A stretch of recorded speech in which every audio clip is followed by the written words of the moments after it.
Hi hello അസ്സലാമു അലൈക്കും. ഉമ്മീസ് വ്ളോഗിലേക്ക് എല്ലാവർക്കും സ്വാഗതം. ഇന്ന് നമ്മൾ വെക്കാൻ പോണത് മധുഹൂത്താണ്. അപ്പോൾ നമുക്ക് വീഡിയോയിലേക്ക് പോവാം.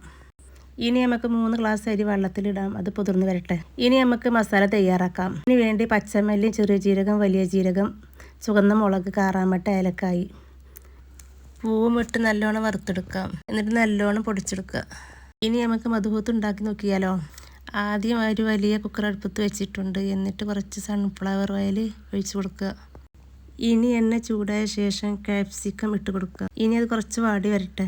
ഇനി വലിയുള്ളി, ഇഞ്ചി പേസ്റ്റും വെളുത്തുള്ളി ഇട്ട് കൊടുക്കുക. ഇനി അത് നല്ലോണം വാടി വരട്ടെ. ഇനി ആവശ്യത്തിന് ഉപ്പിട്ട് കൊടുക്കാം. ഇനി ഒരു മാഗി ക്യൂബും ഉണക്കനാരങ്ങ ഇട്ട് കൊടുക്കുക. എന്നിട്ട് പൊടിച്ച് വെച്ച മസാല ഇട്ട് കൊടുക്കുക. ഇനി നല്ലോണം മിക്സ് ആക്കുക എല്ലാം കൂടി. എന്നിട്ട് തക്കാളി പേസ്റ്റ് ഇട്ട് കൊടുക്കുക. ഇനി 3 തക്കാളിയാണ് കേട്ടോ ഞാൻ മിക്സിയിൽ അരച്ചിട്ടുള്ളത്. ഇനി 1 കിലോ ചിക്കനാട്ടോ ഞാൻ കഴുകി വെച്ചിട്ടുള്ളത്. അത് ഇതിലേക്ക് ഇട്ട് കൊടുക്കുക. ഇനി നല്ലോണം മിക്സ് ആക്കാം. 2 പാട്ട വെള്ളം ഒഴിച്ച് കൊടുക്കാം.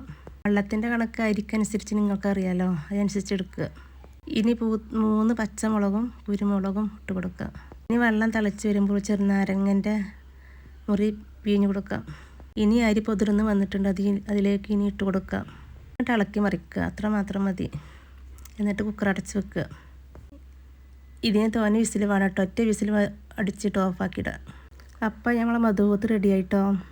ഇന്നത്തെ വീഡിയോ എത്രയേ ഉള്ളൂ. അടുത്ത വീഡിയോയിൽ ഇനിയും കാണാം ഇൻഷാ അല്ലാഹ്. വീഡിയോ ഇഷ്ടപ്പെട്ടാൽ സബ്സ്ക്രൈബ് ചെയ്യുക, ലൈക്ക് ചെയ്യുക, ഷെയർ ചെയ്യുക. അസ്സലാമു അലൈക്കും.